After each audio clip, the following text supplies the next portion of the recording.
নমস্কার বন্ধুরা, আজ আমি খুবই সুস্বাদু একটা শাকের রেসিপি নিয়ে আসছি। সেটা হলো ঢেঁকির শাক। হয়তো আপনারা সবাই জানেন, চেনেন, খেয়েছেন, কিন্তু আপনারা হয়তো নিরামিষভাবে খেয়েছেন। আজ আমি শাকটাকে নিরামিষভাবে বানাবো না, একটু অন্যরকমভাবে মজা করে শাকটাকে বানাবো, যেই শাক দিয়ে আপনারা কিন্তু পুরো ভাতটাই খেয়ে উঠতে পারবেন। আসুন তাহলে দেখে নেই আমি শাকটা কিভাবে বানিয়েছি। এক মুঠো ঢেঁকির শাক নিয়েছি।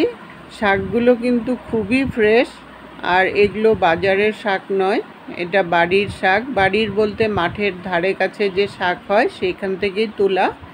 শাকগুলোকে প্রথমে আমি আলাদা করে শাকটাকে বাছবো, আর যেটা নরম ডাঁটাটা থাকে ওটাকে আলাদা করে রাখবো। আর যতটুকু নরম ডাঁটা থাকে অতটুক আলাদা করে নিয়ে নিতে লাগবে, আর যেটুক শক্ত থাকে ওই ডাঁটাটাকে ফেলে দিতে হবে। নিচের অংশটা একটু শক্ত থাকে, ওটা কিন্তু সিদ্ধ হতে চায় না, তাই ওইটাকে ফেলে দিতে হবে। শাক করার জন্য যতটুকুন আগাটা নরম থাকে ওইটুকুন নিতে হবে, আর পাতাগুলোকে নিতে হবে, তাহলেই শাকটা কিন্তু খুব ভালো হবে। ডাঁটাগুলো কিন্তু আমি ফেলে দেব না, এটা আলাদা করে রাখবো। এই ডাঁটা দিয়ে তরকারি আমার চ্যানেলে দেওয়া আছে, আপনারা ইচ্ছা করলে দেখে নিতে পারেন। এই ডাঁটাগুলো কিন্তু অনেকেই ফেলে দেয়, জানেনই না এই ডাঁটাটা দিয়ে যে খুবই সুস্বাদু সবজি একটা বানানো যায়। ডাঁটা দিয়ে যে সবজিটা বানানো হয় ভাতের সাথে খাওয়ার জন্য একদম উপযুক্ত একটা সবজি। নিরামিষের দিনে এই ঢেঁকির শাকের ডাঁটা দিয়ে তরকারিটা একবার হলেও বানিয়ে দেখবেন, খুবই ভালো লাগে খেতে। এইভাবে করে সবগুলো শাক আমি আলাদা করে নিলাম, আর ডাঁটাগুলোকেও আলাদা করে নিলাম। শাকগুলোকে ভালো করে ধুয়ে নিয়েছি। শাক কাটার আগে ধুয়ে নেবেন, তাহলে শাকটা কাটতে সুবিধা হয়। আমি দা দিয়ে কাটছি, আপনারা ইচ্ছা করলে চাকু দিয়েও কাটতে পারেন। আমার চাকু দিয়ে শাক কাটার অতটা হ্যাবিট নেই, তার জন্য আমি দা দিয়েই কাটছি। আর দা দিয়ে শাক কাটলে কিন্তু খুবই কুচি হয়, আর শাক যত কুচি করবেন মিশবেও সুন্দর করে, তখন শাকটা খেতেও কিন্তু খুব ভালো লাগে। শাক কাটার সময় হাতের মুঠোটাকে টাইট করে শক্ত করে ধরবেন, তাহলেই শাক কিন্তু খুব কুচি হবে। আর বেশি করে নিয়ে একদম মুঠোটাকে শক্ত করে নিয়ে তারপর শাকগুলোকে কাটবেন, দেখবেন খুবই কুচি হয়ে যায়। আর দাটাও কিন্তু একটু ধার হতে হবে, তাহলেই শাকগুলো কিন্তু খুব কুচি হবে। ঢেঁকির শাক এমনিতেও একটু স্লিপি শাক, তার জন্য কাটার আগে ধুয়ে নেবেন, তাহলে রান্না করতে কিন্তু খুব সুবিধা হবে। আর শাক কাটার আগে ধুয়ে নিলে শাকের যে পুষ্টিগুণ থাকে সেটাও কিন্তু বজায় থাকে। সবগুলো শাক আমি কুচি করে কেটে নিলাম। দেখুন শাকগুলো কতটা কুচি হয়েছে। এরকম কুচি হলে কড়াইতে দেওয়ার সাথে সাথেই কিন্তু শাক মিশে যায়, তখনই শাকটা খেতে কিন্তু খুব ভালো লাগে। এখন শাকটাকে রান্না করব। কড়াই বসিয়ে 3 চামচ সরষের তেল দিয়ে দিলাম। শাক কিন্তু সরষের তেলেই খেতে খুব ভালো লাগে। তেলটা গরম করে নিয়ে 2টো শুকনো লঙ্কা ফোড়নে দিয়ে দিলাম। লঙ্কাটাও একটু ভাজা করে নিব। শাকের মধ্যে শুকনো লঙ্কা ফোড়নে দিবেন, ফ্লেভারটা কিন্তু খুব সুন্দর হয়।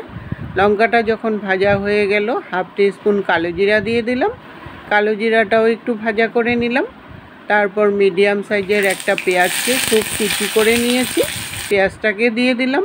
পেঁয়াজটা এখন তেলের সাথে মিশিয়ে নিয়ে একটু ভাজা করে নেব, যতক্ষণ না কাঁচা গন্ধ চলে যায় আর একটা হালকা ব্রাউন কালার চলে আসে। পেঁয়াজটা একটু ভাজা হয়ে যাওয়ার পর 1/2 টিস্পুন হলদি পাউডার দিয়ে দিলাম। হলদিটাকেও এখন একটু ভাজা করে নেব পেঁয়াজের সাথে, যতক্ষণ না হলদির কাঁচা গন্ধ চলে যায়। যখন পেঁয়াজটা ভাজা হয়ে গেল তখন শাকগুলোকে দিয়ে দিলাম।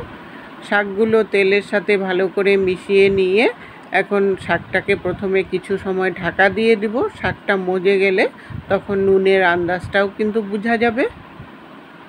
শাকটা ঢাকা থাকতে থাকতে এদিকে একটা বাটির মধ্যে ডিম একটা ফেটিয়ে নিয়েছি। স্বাদ অনুসারে একটু নুন দিয়ে দিলাম, আর একটু হলদি পাউডার দিয়ে দিলাম। এখন ডিমটাকে খুব ভালো করে ফেটিয়ে নেব। ডিমটার জন্য একটুকু লাম্পস না থাকে সেরকমভাবে ফেটাতে হবে। ডিমটা ফেটানো হয়ে গেছে, আর এদিকে শাকের ঢাকনাটাকেও উঠিয়ে নিলাম। শাকটা কিন্তু অনেকটাই মজে গেছে। এরকম মজে গেলে তাহলে নুনটা দিলে নুনের আন্দাজটা কিন্তু খুব সুন্দর বোঝা যায়। স্বাদ অনুসারে নুন দিয়ে দিলাম। এখন ভালো করে মিশিয়ে নিয়ে শাকটাকে একটু সময় ভাজা করে নেব। সাথে দুটো কাঁচা লঙ্কা দিয়ে দিলাম ঝালের জন্য। আরও 2-3 মিনিটের জন্য আমি শাকটাকে ঢাকা দিয়ে দেব, তাহলে নুনটা ভালো করে ঢুকে যাবে শাকের মধ্যে। 3 মিনিট পরে ঢাকনাটাকে উঠিয়ে নিলাম। শাকটা এখন একটু সময় ভাজা করে নেব। শাকটা 2-3 মিনিটের মতো ভাজা করে নিলাম। শাকটা যখন পুরোপুরি ভাজা হয়ে গেল তখন চারদিক থেকে ডিমের গোলাটাকে দিয়ে দিলাম। গোলাটা দিয়ে এখন শাকের সাথে মিশিয়ে নিয়ে আরও 2-3 মিনিট মতো ভাজা করে নেব। শাকটা যতক্ষণ না একটা ঝুরঝুরা ভাব চলে আসে ততক্ষণ পর্যন্ত ভাজা করে নেব। আর এই সময় ডিমটা দেওয়ার পর একটু যদি ভাজা না করেন ডিমের কিন্তু একটা কাঁচা গন্ধ চলেই আসে। তার জন্য ডিমটা দেওয়ার পরও একটু সময় ভাজা করতে হবে। ভাজাটা আমার হয়ে গেছে, শাক আমার একদম রেডি। রেসিপিটা আপনাদের কেমন লাগলো বন্ধুরা কমেন্ট করে জানাবেন। ভালো লাগলে লাইক দিয়ে সবার সাথে শেয়ার করে দিবেন। এইরকম একটা শাক হলে ভাতের সাথে আর কিছুই লাগে না। এতক্ষণ সঙ্গে থাকার জন্য আপনাদেরকে অসংখ্য ধন্যবাদ বন্ধুরা।